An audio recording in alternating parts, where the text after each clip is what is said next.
In this day and age, it is way easier to communicate than before due to the rise of technology. Thanks to the internet and various social media platforms, we are now able to stay in touch and keep each other updated everywhere at any time. Sometimes it is hard to keep in contact, especially if you're in different time zone, you have different schedules, and you're just being busy to reply to someone. But I want to find out how Erasmus students in Zagreb do that.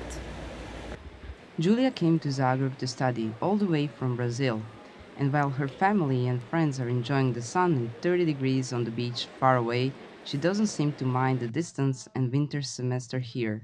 It's really nice that we have all this technology and internet, so I can just talk to them through my watch, my phone, computer. I can see them through video, and that's really nice. And that's how I don't think I would be able to come here to Croatia to study if I wouldn't be able to keep in touch with them.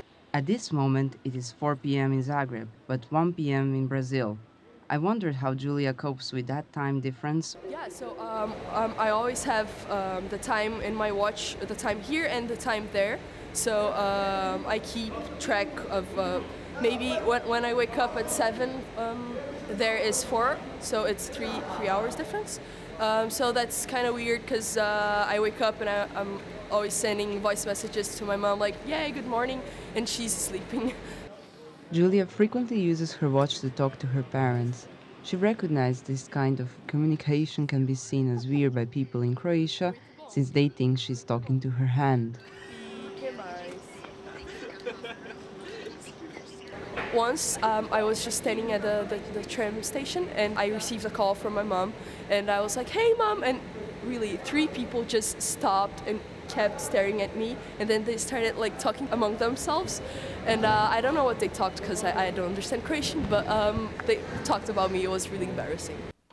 Ditte from Netherlands doesn't seem to have time zone problems, but she also has her ways to contact her family and friends. Ik heb ook een andere Erasmus vriend en die is zijn rijbewijs kwijtgeraakt. En die kan dus nu gewoon niet een auto huren. I also like to keep in touch with my family and friends back home. And I use a lot of Facebook Messenger and WhatsApp.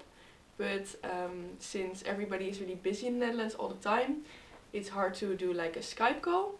So I like to do little vlogs, little recordings of my own voice because it's just easier and faster than typing all the things down. It's a bit long and boring. So I like to record my voice and my face sometimes with the vlogs to send them a more personalized message. Ja, wat heb je vandaag gedaan? Ik ben vandaag naar les geweest. What I also like to do is to follow the news, so I can speak about that with my friends, of course, and with my family. It can be as easy as following news on Instagram, which is really short and like every day, really easy. But also like news sites, which I really like, to follow them on the internet and to see what they have to say about the Netherlands. Just like Dita and Julia, Adam from Poland thinks that the free connection to internet on the university and via various hotspots in the city helps him a lot.